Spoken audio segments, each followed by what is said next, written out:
Let's talk about double vapor barriers. This is a nuanced topic that we get asked about quite often, and overall it can lead to a lot of confusion. Do we need a vapor barrier? Do we need a double vapor barrier? Or should we be avoiding vapor barriers entirely? So first off, what is a vapor barrier?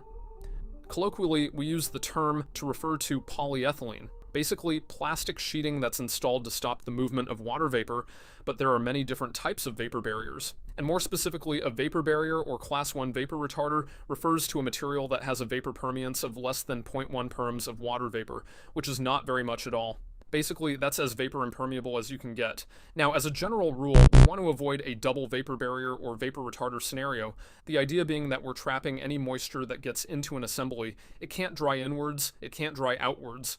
The real danger is when we sandwich moisture-sensitive components, like wood framing, between two vapor impermeable membranes or materials. Most materials have the ability to absorb and store some water without failing. That's what we call a material's hygric buffer capacity. Provided that the moisture is able to dry out, we don't have any problems. But that's exactly the issue when it comes to double vapor barriers. Once moisture gets in, it's not getting out. We even have trouble with just a single vapor barrier in wall assemblies causing issues because the rate of wetting exceeds the rate of drying. How is the assembly getting wet if we have a vapor barrier? Well, it's simple. A vapor barrier stops or slows down vapor diffusion. Moisture can still get into the cavity space via air leakage, which is separate from vapor diffusion, bypassing the vapor barrier and finding a cold condensing surface. We can also get things like plumbing leaks in our walls, as well as general bulk water intrusion. These things happen. Construction moisture that's sequestered by the framing is another source of moisture that can get trapped. The point is, buildings get wet, and we want to avoid trapping moisture-sensitive components between highly vapor-impermeable materials, if possible, to provide a means of drying if and when the building gets wet.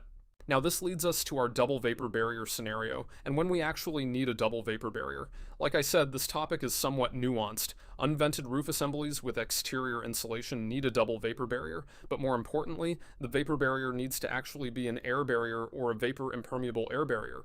A great example of this in particular would be a typical low-sloped roof assembly or flat roof assembly. Generally, we design these as unvented systems with exterior rigid insulation, whether it's a residential building or a commercial or industrial structure. Basically, you've got your roof membrane installed over some rigid insulation and a coverboard if you're lucky, an air and vapor barrier, and your structural deck, whether that be steel, wood, or concrete. Now, by their nature, the flat roof membrane is basically a perfect vapor barrier in the wrong location. It's the exposed surface. If warm, moisture-laden air is diffusing or leaking out of the roof assembly and bypassing the joints of the decking or sheathing and the rigid insulation layers, it's going to come into contact with that vapor-impermeable roof membrane. And what do you think happens? It gets trapped there. And it's even worse if we have a large temperature and humidity delta between the interior space and the outdoor environment. Roof assemblies with metal decks are inherently double vapor barriers. If we don't control air leakage between the interior space, the structural deck, and the buildup of components above, we'll get moisture that is driven by air leakage that can't get out. So, between the rigid insulation layers and the structural deck, we need an air and vapor control layer. Generally, that's going to be some type of peel and stick membrane, or vapor impermeable liquid applied membrane. It's really up to you what you want to use. Just pay attention to material compatibility and what makes sense for the application. Avoid mechanically attached membranes for the air barrier, since these heavily rely on good workmanship at the seams, and the torque of the roofing screws can actually cause these mechanically attached membranes to bunch up and violate the integrity of the product. Now, do we want to locate any moisture-sensitive components in the upper part of this assembly? The answer is no. We want everything in this assembly to be highly tolerant of moisture if it gets inside and not grow mold or support any other microbial growth.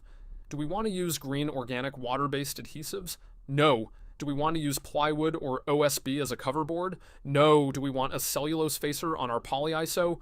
No. Don't put anything moisture sensitive in this roof assembly. I want to see glass mat gypsum, cement board, coated glass facer polyiso, unfaced polyiso, or rock wool. Stuff that doesn't care if it gets damp or wet.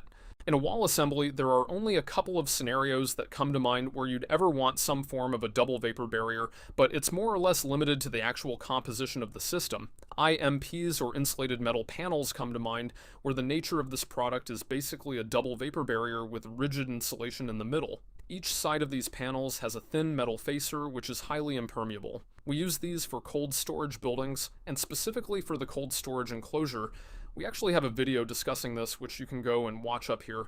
But overall, when it comes to using a double vapor barrier, we generally already have something that's vapor impermeable installed or part of the design. We're predominantly getting a lot of vapor drive in that direction, and we have to stop air and vapor from coming into contact with that vapor impermeable material, while avoiding sandwiching moisture-sensitive materials in that system. Now, this does bring up an interesting point: closed cell spray foam. When we apply it in roof assemblies, aren't we creating a double vapor barrier where we're essentially encapsulating moisture-sensitive framing and sheathing between two impermeable materials? The answer is yes. Oftentimes we have to ask ourselves whether the benefits outweigh the risks. If you've got a really good water control layer on the outside and a really good spray foam contractor, then it's probably a lower risk than you might expect. We try to encourage clients to use a vapor permeable roof underlayment in combination with a roof covering that we can install over a drainage mat or ventilation mat. If moisture gets into the sheathing, it has the ability to dry to the exterior into the gap through the vapor permeable membrane. We discussed this before in other videos. We try to avoid the double vapor barrier whenever we can when it involves these moisture sensitive components. Guys, if you found this video helpful, make sure to leave a like and subscribe for more weekly building science videos, and head over to our website at asiri-designs.com, where we have over 150 free building science articles that cover a wide range of topics. Links will be in the description below. For now, good luck with your projects. Cheers.